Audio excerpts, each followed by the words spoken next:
Assalamualaikum warahmatullahi wabarakatuh. Let me introduce myself first. My name is Dimas Krisnawijaya Kusuma. I'm a part of community service team led by Dr. Rejeki Murtiningsih from Universitas Muhammadiyah Yogyakarta.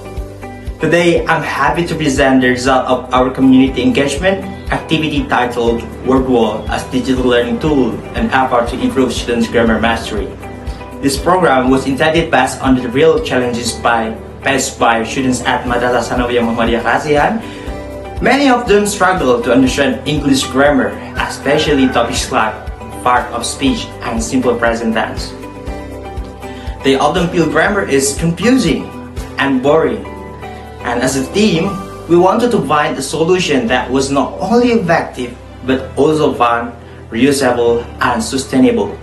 That's why we introduced WordWall, a digital platform that allows grammar to be taught through interactive games. We believe it could make grammar more accessible and enjoyable for students.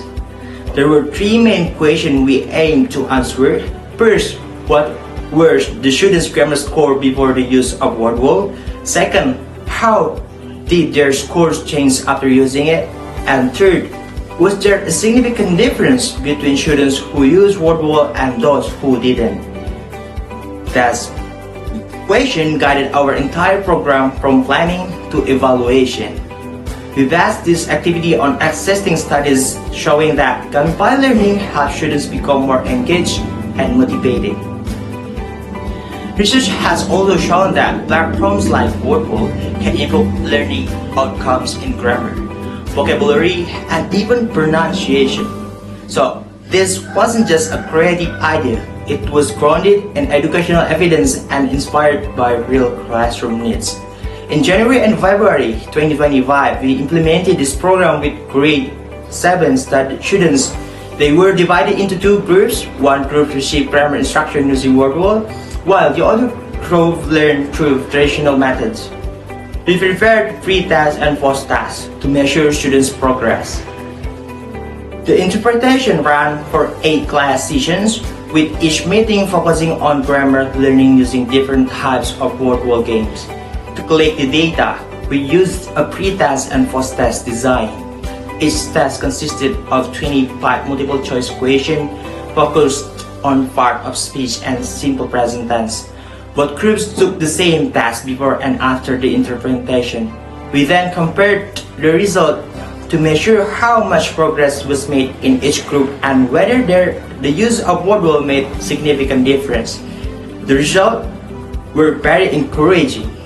The experimental group, those who used WordWall, showed a noticeable improvement in grammar scores.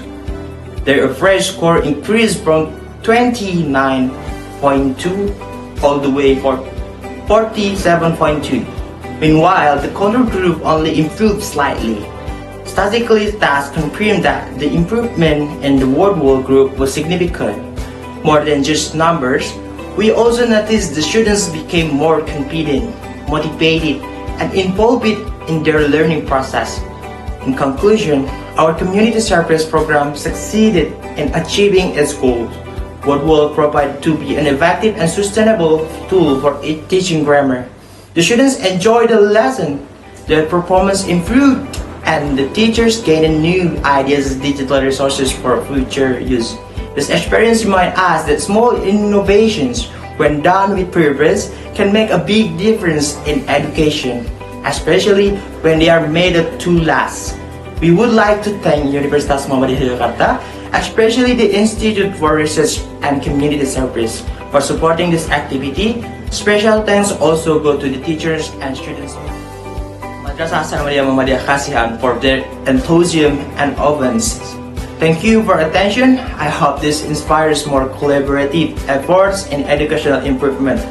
UMY ada, masyarakat berada.